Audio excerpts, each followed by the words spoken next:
Always true.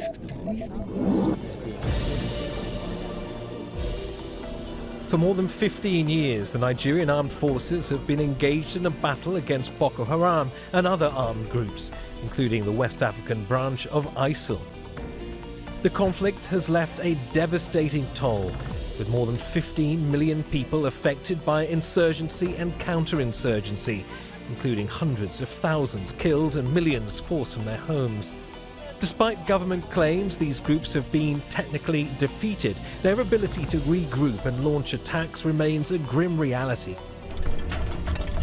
At the same time, the Nigerian military faces mounting allegations of human rights abuses and controversial airstrikes that have killed and injured civilians. Organizations including Amnesty International and Human Rights Watch accuse the military of detaining and mistreating civilians fleeing areas controlled by Boko Haram, raising questions about accountability and the potential for further radicalization. Adding to these challenges are widespread allegations of corruption within the defense sector. Billions of dollars intended for military operations have reportedly been misappropriated, impacting both troop morale and operational capacity. Security threats in the region are also compounded by a wave of coups across West Africa and growing influence from external players, including Russia. Against this backdrop, how does the Nigerian military plan to address its internal challenges while maintaining security in one of Africa's most turbulent regions? General Christopher Musa, Chief of Defense Staff and Head of the Nigerian Armed Forces, talks to Al Jazeera.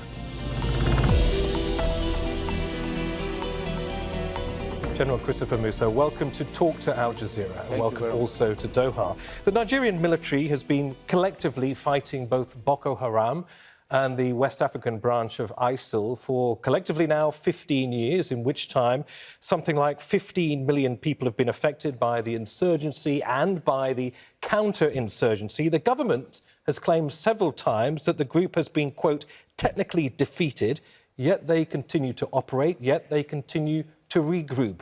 Do you see this as a failure of the politicians or a failure of the military, of which you are the head? Not at all. I think it just shows how complicated asymmetric warfare is.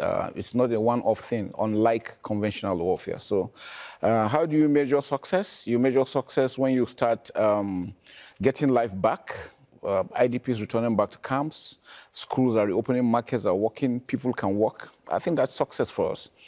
So it's work in progress. We're not where we are, but we're heading there, and we're sure that we're on the right track. How would you explain the current state of the counterinsurgency if you were to give us a situation report of where we are in terms of the direction of the fighting so far? Yeah, well, since inception, it's been in and out because of the challenges of asymmetric warfare. You know, the armed forces of Nigeria has always been a conventional armed forces. So fighting asymmetric came in as a surprise, as all armies. But we have woken up to the responsibilities, ensuring that asymmetric warfare needs all of society approach. It's not only military. It is having to do with the kinetic and the non-kinetic, working hand in hand to ensure that we succeed. And that's where we're going. So where we are now, we're a lot better than we used to be. Last year when we took over, this year, a lot of improvement. A lot of work still going on, and we'll continue to do that. You say you've woken up to the challenges, woken up, but it's taken 15 years to wake up. Why so long? Like I said, asymmetric warfare is the difficult kind of warfare. I think our advice to any country, don't allow it to start. It's difficult to eradicate because you're dealing with people that have a sense of belonging, believing what they're doing is right, ideology. You don't see it on their foreheads. You don't know who they are. And they're just like normal human beings. And because you have to respect human rights, you have to take up the laws of war, it makes it a bit more difficult because identifying who the enemy is unlike the conventional type. You see him, you know, he's wearing a kind of, these ones are not. And they are your own people from within. We've been in Liberia, we've been in Sierra Leone, we've fought other countries, we've restored peace. And so it's always a surprise that we're still having it, but it shows you the difficulty. Most times when we have issues, when to strike, they're embedded with civilians. So we have to call off the strike. Well, I want to ask you about that, because you say what's made this challenging is that you have to stick to the laws of war. I want to question you on some of the ways in which this counterinsurgency has been fought, including accusations made by Human Rights Watch that says the Nigerian Air Force carried out what they describe as erroneous airstrikes on targets in Kaduna State, that's in the north of Nigeria, this September, killing 24 people, injuring many more. It follows what they say is an apparent catalogue of mishaps that have killed hundreds of civilians since 2017, including a strike on a religious celebration in Kaduna State that killed 85. Firstly, how do you explain these allegations of what appear, at least to Human Rights Watch, to be devastating failures on behalf of the Air Force? Well, I know that we all understand that we're human beings. We're bound to make mistakes, and they're just professional mistakes. Some things are beyond your control. We don't control the weather. We don't control the atmosphere. So even when you have it right, mistakes do come in. And when it happens, we take responsibilities and we make amends. Fighting a warfare for over 15 years and making how many? Human lives are lost. We're really very sorry about that. But then the war goes on and we have to stop because if you look at it, we're not the only ones. Not blaming anyone, but any country that is fighting a prolonged war, there are bound to be mistakes, but they are never deliberate, and we'll take ownership and we'll take correction. So that's what we're doing. What about justice, accountability, compensation? All correct. We have standing court martials for people who have committed offences, and then we do, and then we make amends for the communities, like the Tudunbiri community that had issues. The government stepped in. A lot of incentives have been put in place. Measures have been put in place. We have also corrected enhanced our training. We have suspended the commanders that were on ground. We've taken them responsibility for what they have done. And so the work is ongoing. Are all operational protocols being fulfilled fully accurately? Nigerian Armed Forces is a professional armed forces. We can attest to that everywhere we went to. We have done so well in other countries. We're doing the same thing in Nigeria. You've described what sounds almost like something resembling a purge of inadequate elements within the Nigerian armed forces. Has a purge gone? Has a purge been underway in recent years? Not purge per se. What we do is that whoever commits an offence faces the law. He's been prosecuted. He will be investigated. If found culpable, he faces the law. We have standing court martials in all our divisions. You do well, you are rewarded, and then you do badly, you face the law. So you're losing people, but what about recruitment? Are people attracted to the Nigerian armed forces? Are you able to fill battalions and ranks of soldiers? Yes, we're doing. Presently, as we speak, I was at Depot, Nigerian Army, where we train recruits. We just graduated about 5,800. For the officers corps at the Nigerian Defense Academy, we just graduated almost 800 officers, young officers, back into the system. So it's ongoing.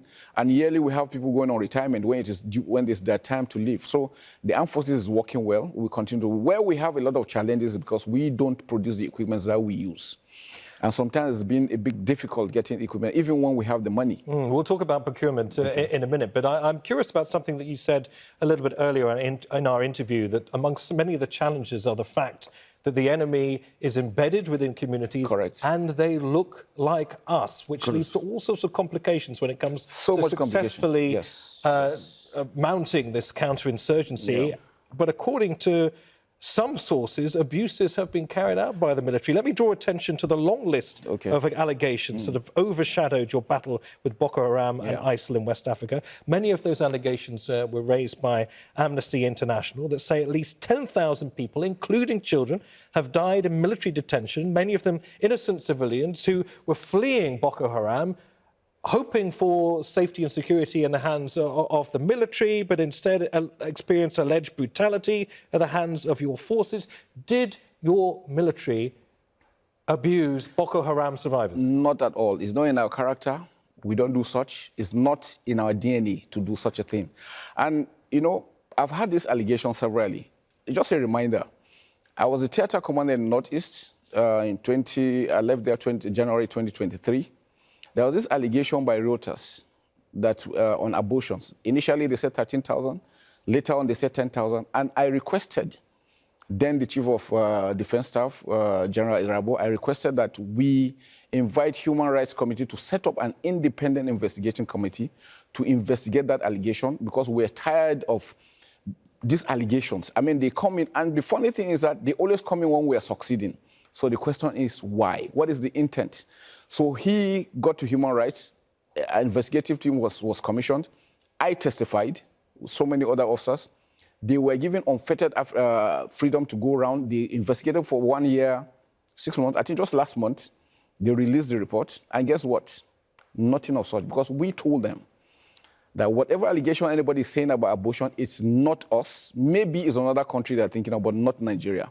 And so they came out. But the funny thing is that when they were reading the reports out, these other organizations refused to even show up. Just to remind our viewers, you're talking about the allegations the allegation for the first abortions, yes, by the Reuters news agency. That was about 3 weeks ago. And then suddenly last week, Amnesty came out with 10,000. So I don't know what the joy is about 10,000 issues. Okay. It is not in our character. We don't do such. We will never, ever do such a thing. Understood. So you would allow Al Jazeera journalists, international investigators into, for instance, the Giwa barracks in the northeastern city of Maiduguri that has been allegedly holding children as young as 5 in hot, cramped conditions, not to mention allegations of beating, the sexual abuse of women and girls, where innocent civilians were meant to be in your care treated this way? I mean, that's the big question that Amnesty International raises. And they're prepared, sorry to interrupt, they're prepared to take you to the International Court of Justice to defend their views. Would you testify there? We're ready to go. We're not scared of anybody. And I can tell you, they have their own intent on why they are doing that. I think they just want to demoralize my troops. They want us to look bad, because I just can't understand why anybody will wake up and say that we're killing people when we're actually not doing the same. And guess what? Where the Giwa barracks you were talking about, we have all the humanitarian agencies working there. You have the UN working, local and international organizations are working. Are we saying they are complicit? There is nothing we're doing in the back. So if they don't say it, which means Amnesty International is equal, and Amnesty is equally there, so which means they're equally accusing all these other organizations of being complicit. So just to be clear, you would be prepared to go to the ICJ in The Hague and answer these accusations? We're not scared of anything because we don't have anything of such.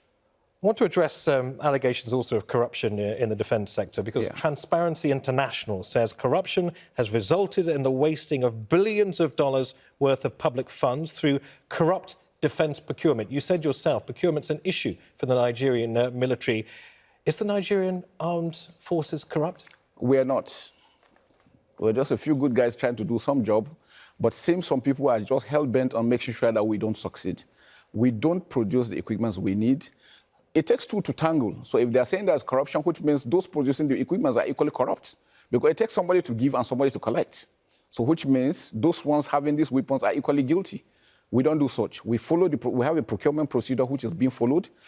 And to also state that even with our monies at times, we find it difficult getting equipment. And the question is why? One of the reasons why this insurgency has been for this long is because we have been denied access to equipment. Even when we have our monies to get to, it's difficult. Why have you been denied access to equipment? Well, I really don't understand. It's a question that we keep on asking, why are we being denied? So this is a political decision you're suggesting? Political decision. I mentioned corruption because instead of being used for legitimate purchases, this is the words of a court in Jersey, and for international viewers, that is a British offshore tax haven, recently processed a case suggesting that as much as $8.9 million of funds were moved out of Nigeria into a bank account in this offshore haven of Jersey, funds that, according to the verdict of court in Jersey in January, were, quote, illicitly obtained by Nigerian officials back in 2014. I appreciate that is some time ago, but I ask you again, does the Nigerian armed forces have an issue with corruption? Because according to this court verdict, it does. Well, 2014. This is 2024. I'm the Chief of Defense Staff now. We don't have such allegations. If they have the facts, I'm sure they will be able to bring out who are those. I mean, anything you travel electronically is captured, so it's not anything hidden. If they have those facts, bring it out. But you see, what we don't want is somebody sitting down somewhere and just assuming that things are happening when they are not. And that's one of the reasons why I came here, and I had the privilege of being here with Al Jazeera, and I want to say a big thank you. It's an opportunity to also present our countries that, please, people should understand that we're fighting a war. We need everybody to put hands together. Let us succeed. And the asymmetric warfare we're dealing with is not only to Nigeria alone. West Africa, the Sahelian area. And in fact, if actions are not taken, it's going to engulf the entire world. You mentioned a few good guys are trying to do a good job when I talked about corruption. Yeah. What did you mean by that? We're just good guys just trying to make sure that our country is secured. And then some individuals seem not to be happy about it and trying everything possible to throw us under the bus for whatever reasons. Like I told you, what I realized over time, I've been in service for almost 33 years. Anytime we seem to be succeeding, somebody throws something at us. And the question is, why? Is it because we're succeeding, or you don't want the country to move forward? What is the aim? What's the intent? That's the question we're asking. You seem to be posing those questions not to me, not necessarily to our viewers, but to people in government. What do you want to say to them directly? You seem to suggest that they're holding you back. Not our own government particularly. Our government are doing the best they can. But, you know, there's an international system. Like I said, we don't produce, we need to buy. So going to buy sometimes is a bit difficult, getting these items. And who are your security partners in the region? Am I right in thinking Nigeria does not have any foreign bases on its soil? Not at all. We do not encourage any foreign base. We have the capacity to secure our country, to secure the sub-region, and to assist Africa. We have that capacity. All we need is to continue to do joint training, which we do, get equipment that we need to help us project these wars. If you're playing this almighty game of catch-up to deal with a type of warfare that you have never dealt with before, asymmetric warfare on this scale, you most certainly need partners. Given the wave of coups that we've seen across the Sahel region, military juntas being established, the influence of Russian forces, particularly Wagner mercenaries in these countries growing by the minute, who are your allies to shoulder support in the region? Well, for now, Nigeria is standing on its own. And you know, Nigeria is a non-aligned country, which means we have freedom to operate with any other region, any other bloc together. And what we are doing is that we're still conducting this for training. For training purposes, we have our officers and soldiers trained in all over the countries. All our friendly partners, we are together with them, we're working. All we're saying is that we don't need anybody, any boots on ground. We continue with our joint training, we'll continue with our joint courses. All we need is the ability to get these equipments that will be able to, and I will show you that we can secure our own area. Why are you so resistant to boots on the ground from friendly nations? Because it creates more problems. In what way? In what way? I mean, you imagine you bring country X into your country. The next thing is, you know, most of the other terrorists will also want to come because they have grounds against them. We don't want Nigeria or Africa or West Africa to be turned into a proxy war, because that's what will be the next thing. Once you allow one comes in, the other one goes the other way. And before you know it, there's conflict. We want West Africa to be peaceful. What about international forces outside West Africa, outside Africa? Nobody. We're good to go. We're good to go. All we're doing is, as we speak, we still have our troops maintaining peace within Africa on United Nations mission. We still have them. General, are we going to be sitting here in 15 years' time having the same conversation? Not at all. Not at all. Our wish is in the next possible 2 years, we should be done with. And we're heading there. What does success look like for you when it comes to the fight against ISIL in West Africa and Boko Haram? Success? Well, in life, you know, there's never a situation where you have peace 100%. Nowhere. It doesn't happen. Not in any country. But what we see for us, success is when Nigerians can sleep peacefully, can go to work, children can go to school, hospitals will operate, markets will operate, back to how Nigeria used to be. In the time that we have left, I'd like to talk about some of the concerns about regional security. I mentioned already these multiple coups that we've seen all the way from the Atlantic on the west coast, all the way to the Red Sea on the east coast. How do you explain that, and what security implications does that have for you and your army? It's concerning for us that we're having those that have taken over unconstitutionally. In Nigeria, you know, we've had our own history of coups, and that's passed. Nigeria presently, nobody's interested in coups. Democracy will thrive better in a democratic environment, and that's what we continue to do. So we will dare to protect democracy. For the countries that have carried out coups, we're still discussing with them. Just recently, we finished the African military games. Mali, Burkina Faso attended. Libya was there. Niger, Chad couldn't attend, but they gave us intention they wanted to come. And we're working together militarily because we know the challenges we're facing need all of us working together, because the enemy does not respect borders. So that's why it's important, it's critical. But for coups, we try to encourage them to return back to democracy. You know, the issue we had with Niger, people thought it was Nigeria against Niger. Nigeria doesn't have any issue with Niger. We share a border of 1,500 kilometers, 7 Nigerian states. We have cultural, religious affinities together with them, so we cannot afford to be enemies. How committed is Niger to your north in sharing the fight against Boko Haram? No, they're very committed because they equally know that we need to, together we are stronger. If you are alone, you will be exposed. This is even in the wake of a substantial amount of Russian mercenary influence in the country. You trust their reliable partners? I've been to Niger. I recently visited Niger, met the chief of defense staff. I didn't see any Russian there, but I was there because we know that it's important that for us to continue to work together, which is very, very critical.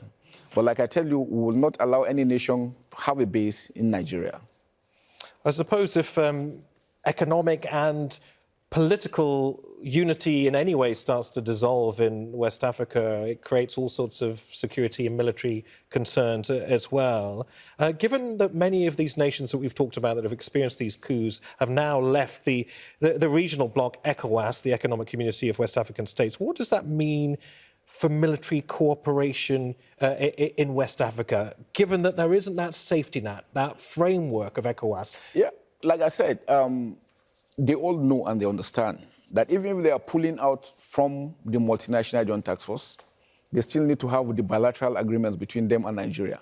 Because one, we share land, our land area is almost 923 square kilometers. We share borders with almost 4 or 5 countries together. We know that we need to be together to stand strong. We're also working with them on them returning back to ECOWAS, returning back to the multinational joint task force, because the multinational joint task force is a success story. Among all other operations, this seems to be working. So we need to really leverage on that, and we don't want them to go, we want them to come back. We've seen also the quite rapid departure of, I guess, the old colonial powers, particularly France and certain parts of West Africa. I wonder what that means to you. Do you see that as an inevitable journey for many countries that, of course, have spent years under the colonial yoke? Is this an inevitable direction of travel, and what does it mean to you? Well, to me, it's concerning in that we don't know what will happen next. But the truth about it is that they are Francophone countries, and they've always been with France. So for me, if country A has a problem with B, country B has a problem with B, then there's something wrong that needs to be addressed. So they're taking their own decisions. I think they are sovereign enough to decide what they want.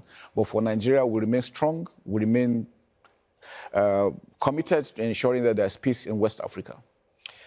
Very recently, Joe Biden, the outgoing US president, made one of his only trips to the African continent, I think the first time in sub-Saharan Africa. Donald Trump, probably the most least travelled of US presidents when he was president. Unlikely he'll change this time around. I just wonder, given the magnetic pull, given the influence that America continues to have across the world, what a Trump presidency means to you. Well, I think I will leave that to the political masters. But I would think whatever it is that favors Nigeria, West Africa, and Africa in general, I think we'll want to go through that. The continent has gone through so much. So we need all the friends of Africa, friends of West Africa, friends of Nigeria that will put hands together to ensure that there is peace. We all need peace. You've also spoken in the past about some of the security challenges that have arisen as a result of climate change. Obviously, when crops are decimated, when resources are, few and far between, it leads to insecurity. How do you meet the rising challenge of that in your part of Africa? It's a big challenge. I tell you, for Lake Chad, because we have the Lake Chad countries, Chad, Nigeria, Cameroon, Lake Chad has been a source of economic empowerment to most people. Now over 50 million because it has receded to just 10%. So it's important that for our leaders, and they're working towards that, to see how they could resuscitate this lake. And then the issue of climate change affecting flood some areas, drought some areas. I think for Nigeria, the presidency is really doing everything possible to ensure that they mitigate those issues by providing irrigation, making sure farming is on the front line, because food security is critical. So they're working towards that. And who do you see as your partners when it comes to food security and providing safety for access to food? It's becoming increasingly a critical issue, and it has, of course, the possibility of toppling governments in certain parts of the world if they're not able to respond and they don't have the support and the backing and the strength of the military. I think the military equally too is also doing this we're opening our defense farms. We already have the army farms and so many other things. And just to encourage, provide protection for the farmers, make sure that they're able to farm and harvest well. And then we'll be able to have good border management to ensure that the food is not filtered out so that Nigerians can benefit. Nigerians are good farmers. We have good arable land. If put into full use, I think we'll be able to feed the entire Africa. That I can assure. So I think it's work in progress, and we're heading there. Given everything that we've talked about as we come towards the end of this discussion, these allegations of mismanagement, of corruption, of mishaps carried out by the Air Force, I wonder in your mind whether any of this may have strengthened your enemy. We've talked about a period of 15 long years here. We've talked about playing an almighty game of catch-up. But in the meantime, we've seen Boko Haram regroup and regroup and regroup. What is your answer to that? That you have in some way fed the insurgents? The problem is that I think we've talked to the international community. Let's find out the funding. When they started surrendering, by the time we left, so as we speak, we have over 120,000 that have surrendered. Most of them, when you find them, they are coming with hard currencies. How did they get them? How are they funded? How did they get the training? How did they get the equipment? What is your suspicion? Well, maybe an international conspiracy. You don't know. Who knows? How are they be able to sustain themselves for 15 years? That is one question I think everybody should ask himself. For Nigeria to be able to hold them, and you go to Nigeria, everything seems to be working well. You must have an idea. I mean, let's not talk about international conspiracy theories. Let's give some hard facts. Well, I just leave it at that. I'm sure they know, and I'm sure everybody knows that these are the challenges we're facing, that needs to be addressed. So the UN need to come in to ensure that, because we need to trace the funding. How are they sustaining themselves for 15 years? What does the UN coming in mean? What does that look like? Track the funding.